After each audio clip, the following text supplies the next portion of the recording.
Hey guys, how we doing? It's the 20th episode of Reg in the Zoo. We've been doing this over a year already. I checked. A little over a year. We've taken some breaks. There's had some things happen in 2020, and that's where the Tryin Times came into the factors. And here we are. We're doing the Tryin Times episode 2, but it's really the episode 20 of Reg in the Zoo. We're going to keep this Reg in the Zoo network kind of flowing. We're going to basically eventually try to do some interviews with some musicians or athletes or former athletes. I did talk to a couple people that I know that I find to be inspiring and engaging. So the Tryin Times is going to be sort of my solo.dolo version of Reg in the Zoo. And that's what we're here to do. So, with that being said, you guys have been here before. You know what you're here for. You're here for the NBA, NFL, little MMA, little music, and of course, me, the Reg. The Zoo's not here. We'll be over in the studio probably next episode, I'd imagine. But I've been enjoying this, and that's why I'm here doing it. I was at a wedding last night. I'm here this morning, but I'm doing it for anybody out there listening because it's all about getting your ass up, doing something for somebody else, even if nobody else is around to do it for. I spent a lot of time chasing, dreams of being a rock star or celebrity or bar star, and I don't really think you shouldn't go out and be adventurous, but be safe and have people around you that care about you and they're always going to look out for you. And that was evident last night. I pastored a wedding. I literally pastored a wedding, or I guess not pastored. I was the officiant. I'm not a pastor. I'm a minister. I was ordained as a minister. Mr. Unlimited Minister. Yeah. American Ministries, something. Internet. Couple minutes it only took. So if anybody out there wants to become ordained as a minister, there's not much. I mean, I could have been ordained a few years ago, and that's where it all started. Was I did sort of this weird pagan ritual a couple years back after a night of getting after it with a couple that I know. And when I say get after it, I mean partying. And I did this sort of we did this whole kind of funny thing where I kind of married them that night. And then they actually asked me to marry them, and I did yesterday. So that was fucking awesome. It was really empowering to be there. I felt like I had a purpose to be there. Weddings are usually not that fun for me. This was probably one of the more fun ones. I had an awesome time, and I really appreciated them asking me. I put a decent amount of work into it. I can't even say that this podcast didn't help that, though. So me having to get up there and speak in front of those people, even though it was a wedding and it's a beautiful ceremony, I tried to bring a little bit of sort of interfaith gratitude to whatever you believe in that's good and up there, which is what the Tryin Times is all about. But yeah, I ministered a wedding, and I did a pretty good job. Everybody told me I did a good job, which I also appreciate. If anyone's listening, it was nice. It was nice to hear a lot of people say that you did a good job. Tell someone they did a good job once in a while. Nobody says it enough. You forget because you don't tell people they did a good job, but you're fucking ready to tell them they did a bad job, and you know that. Because everybody's always trying to be negative, and that's not what we do here. We're here to create, don't negate. That's my saying at work. That's my saying in life. Just try to create, don't negate. And part of that's timeline. Go forward. You can't go backwards. You can only be here right now. And if you're looking backwards, you're going slow. You're not going much. So go forward. But it was beautiful. I'll save their names since I didn't really ask permission, but thanks again for asking me. And it was a beautiful, beautiful place. Botanical gardens. Food was great. Beautiful people everywhere. Not a lot of kids. I don't think there was any kids, which actually was pretty sweet. Not gonna lie. Kids are cool, but it was like a little elegant. And there was the Saxman, Buffalo, shout out, Saxman Slim. Guy's like a machine, a cyborg. I actually didn't know if he was like real at first. Like I saw him standing behind a couple of guys that I hadn't seen in a while, and I was talking to them, and I looked, and I was like, is that guy even real? And he was fucking awesome, man. And when I say I didn't think he was real, it was because he was like kind of far back, and he was behind all these plants and stuff, and I didn't know if he was like a statue over in the botanical garden plants or whatever. But man, he did an awesome job. He also did he gave a direction that was just terrific. There was a lot of different rooms. If you've ever been there, there's like a big globe room, and there's a lot of different areas out where they have all different types of plants. If anybody's not been there out there, you should definitely hit up the botanical gardens. It was really cool. I hadn't been there since I was a little kid, but there was sort of the ceremony in the middle. Dinner was over in in House 10, and then there was a little bit of activity back in the middle for the, ceremonial dances and things of that nature. And when Saxman Slim was sort of tasked with getting everyone back over into the main thing, I had gone over because I was not drinking. Shout out not drinking. I had a great time not drinking. I'm here right now. It's 9:55. I was here at 9:15 shooting. And there's no way I'd even be alive right now drinking last night. So this is, again, why we're here, to prove to you out there that you could be doing a lot more probably, but not to guilt you, just to show you. But Saxman Slim gave this direction to me because me and Ray, my gal, were in the middle. She's my fiance, but I like to call her my gal. We're in the middle, and not a lot of people had come over yet. And he just like gave this very clear direction where he just looked in this kind of side of his eye, and he just said, "Stay here." And he said it like quietly, "Stay here." But with the like energy that was so palpable that I was like, okay. I didn't move. Saxman Slim, he's great. Hire him. He could do probably just about any party you want. He played a lot of different songs. He just played like over instrumentals. But man, he was like a machine, just playing hit after hit. And it was groovy. It was just the same old songs, but it just gave it a different pop. And he actually lives right near me, down in Buffalo. But that's about it. We're going to take a quick break. That was just your little Reg's Tryin Times opening. And then we're going to get kind of down to business when we talk little NBA and NFL. Take another break. And then we're into some music. We haven't talked algorithm in a minute, so I'm excited. I got some new songs and some classics that I think the kids out there need to listen to. So we'll take a quick break. We'll be right back, guys.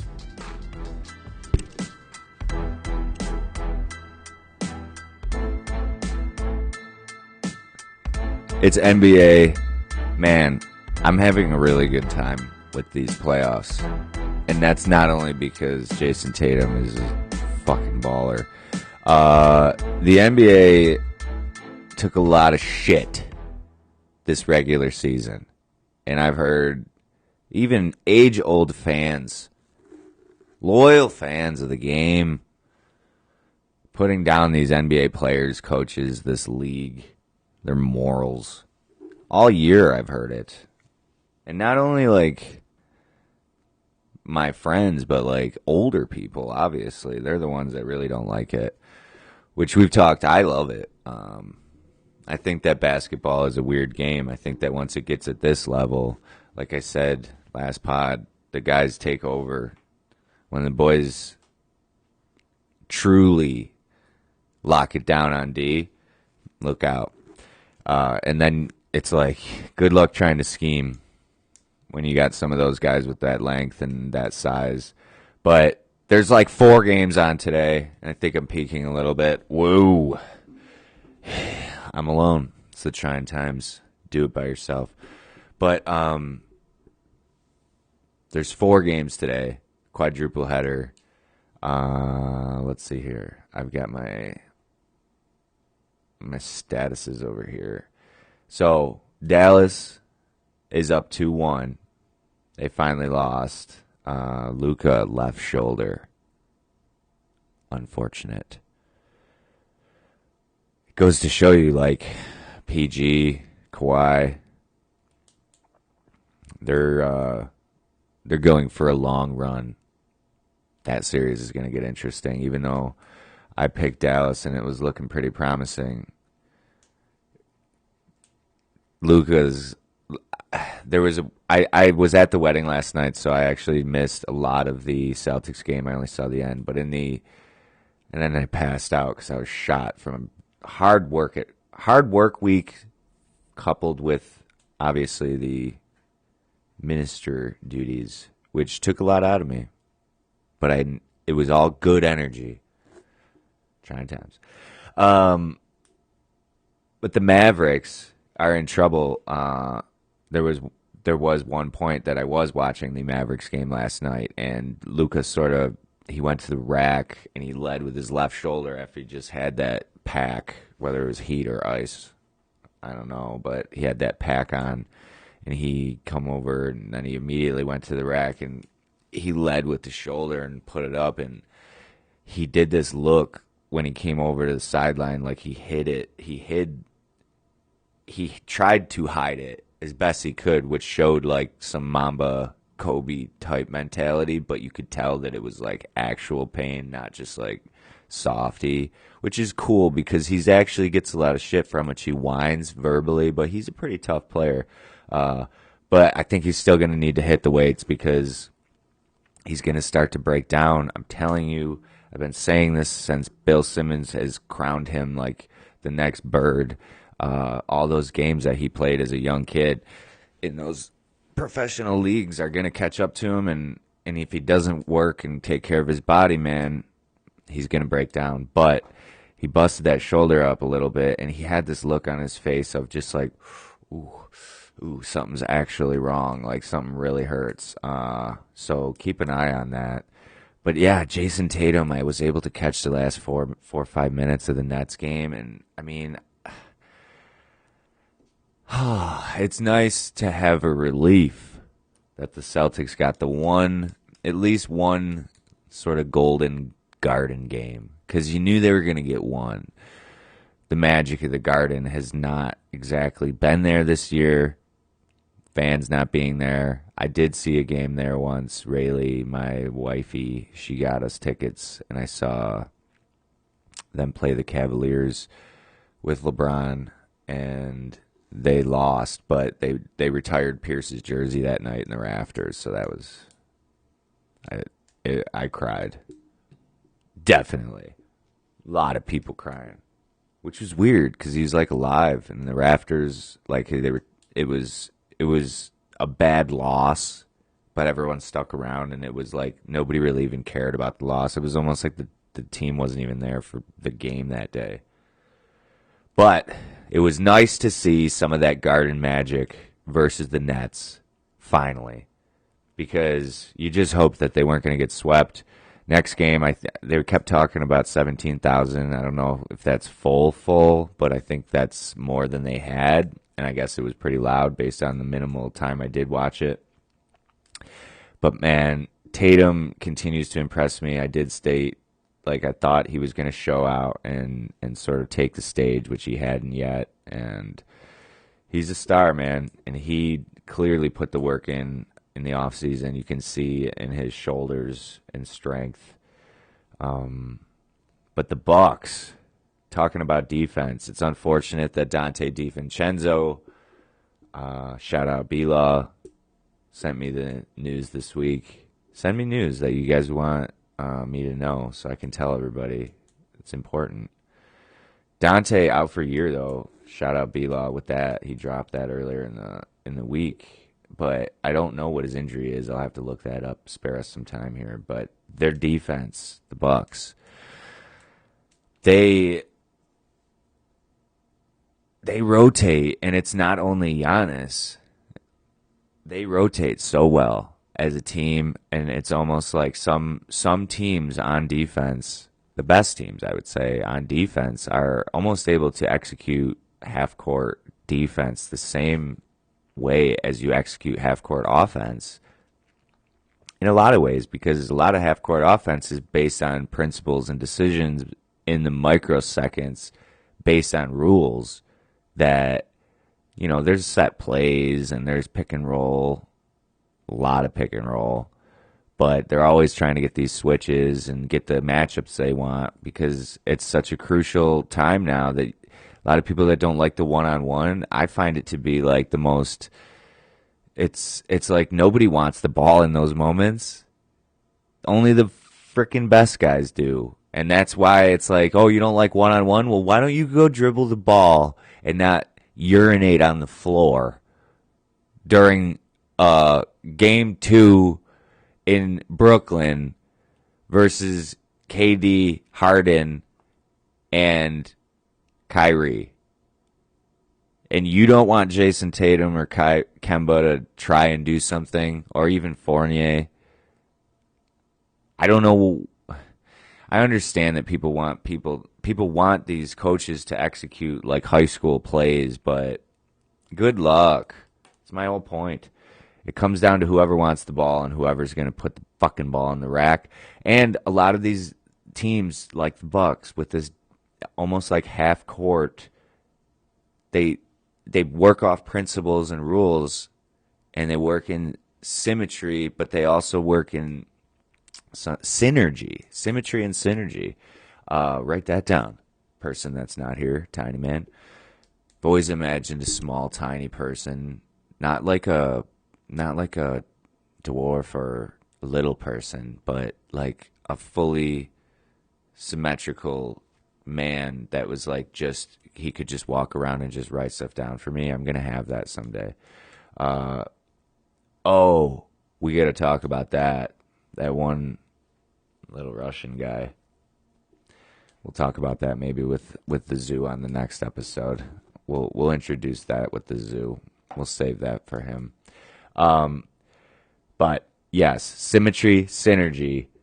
The Bucks, they have it on defense. I can't believe they're smoking the Heat. I picked the Heat, but they do not look good. I saw Nunn, Dragic, and the two young boys, Duncan and Hero, combined for 23 points. But Dante's out, so you never know where that... I mean, no, it's over, 3-0.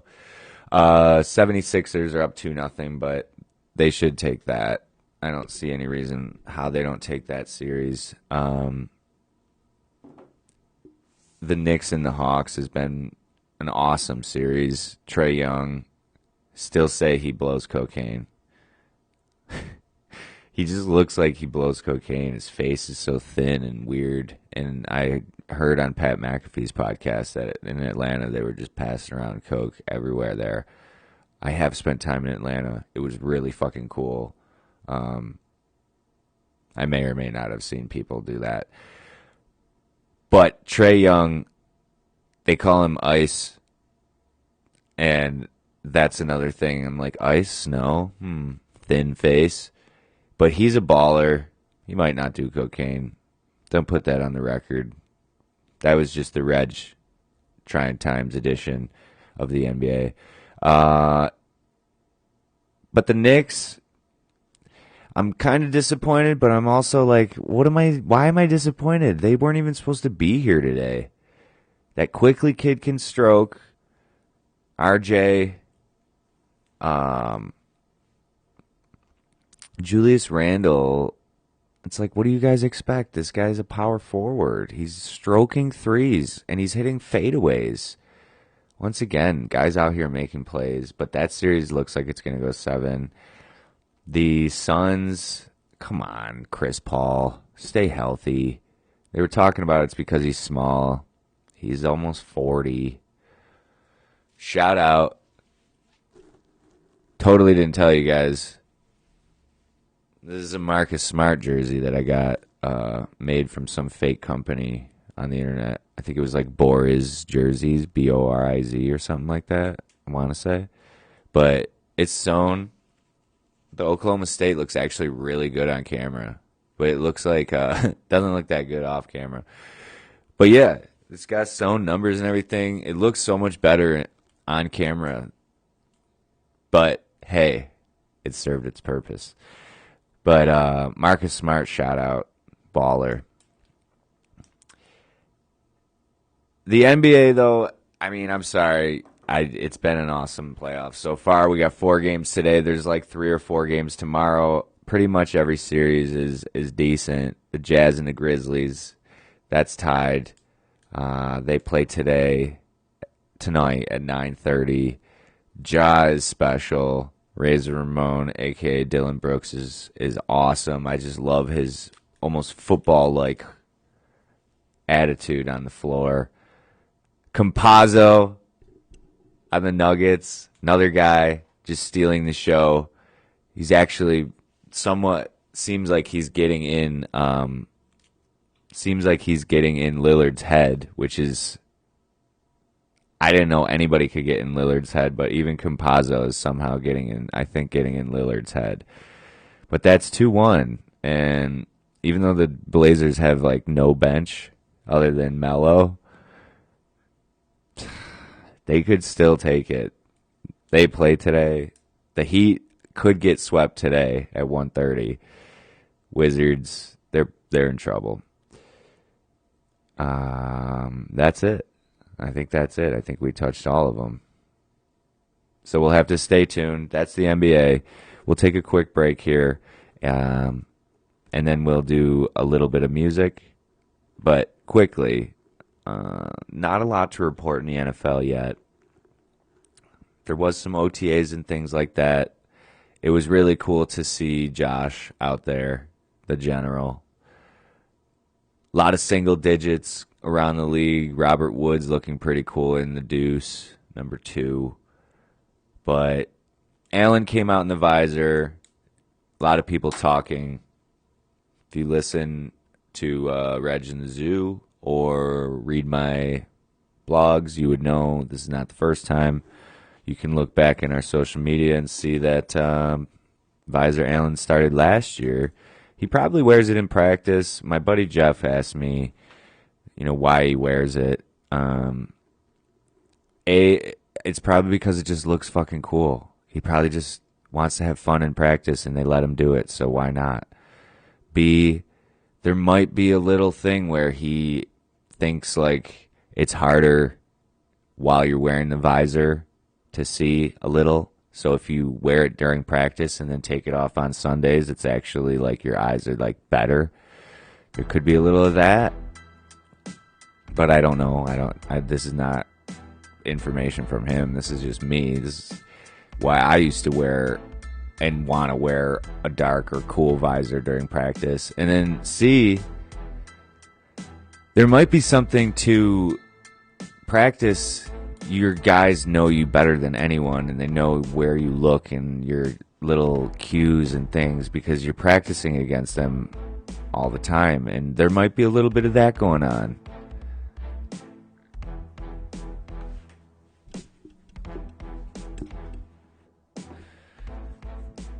Hey guys, it's the bonus section. If you're still sticking around, it's nice to see you again. We're going to do the algorithm section real quick. Again, battery died. We had to run out. So, hey, the video ended. We're still here on audio. It's episode 20. We got the algorithm. We're going to go through 5 songs that I just feel like everybody should give a listen to because it's going to get you going. First one, Kanye, Travis Scott, Wash Us in the Blood. It's just a really creepy, weird song, and it came out during the pandemic, so it's always going to be special to me. Travis, Kanye, does it get any better? J. Cole, new album. The track is called Amari. That one slaps. The whole album is good, but that was the first one. There was one more, actually. I'll have to look it up.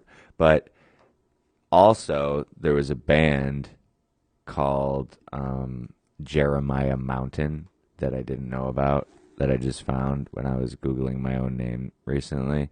My name is Jer Mountain, and I found a band named Jeremiah Mountain, and they're not that good. They're not that bad either. And it's not like, I don't think they're big time. You won't find them. You'll have to look a little bit hard, but they have kind of a cool sound. They've got almost like a weird culty kind of rock, synth, psychedelic sound. But I don't know. Who doesn't like finding a band that's named the same name as them? So that was cool. Also, My Life. That's the other song off the Off Season by J. Cole. I think I like My Life better, actually. That was the one I meant to say. My Life. Also,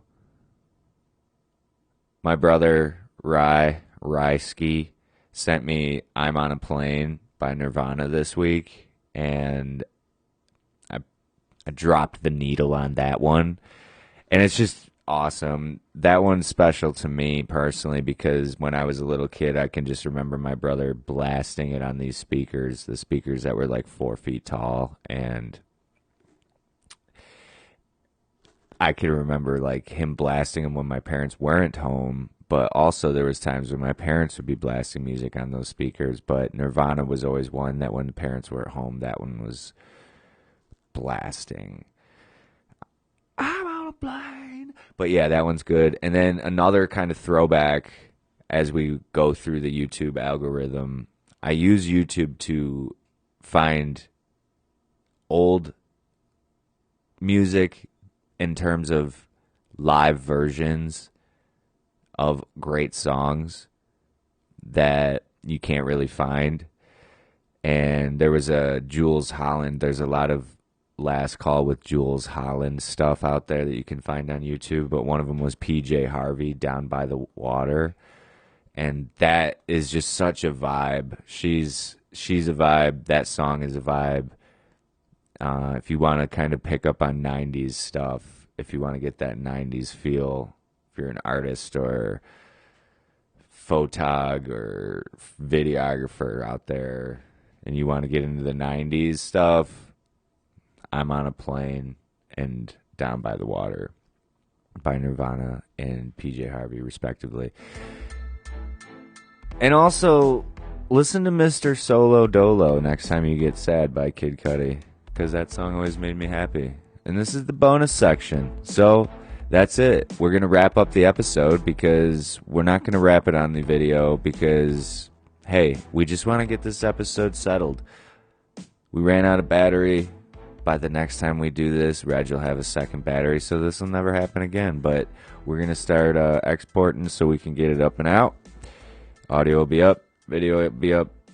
A little shorter this week. But, hey, I'm going to try my best to do, like, one episode a week. And I would love some feedback. I got a little bit of feedback at that wedding, so that was really cool. Also, remember to subscribe on YouTube, wherever you listen to your podcasts. Listen to us on your way to work, or if you're in the shower, or if you're working out, getting real sweaty. Maybe you're doing the dishes and you put your AirPods in and you just want a little bit of, somebody different. That's, I think, last reason why we do this is I foresee everyone having their own podcasts and content and recording and monetizing themselves. It's a weird form of digital prostitution, babes. But hey, we're all digital prostitutes in this weird matrix. And that's it. We'll see you next time. Love you guys.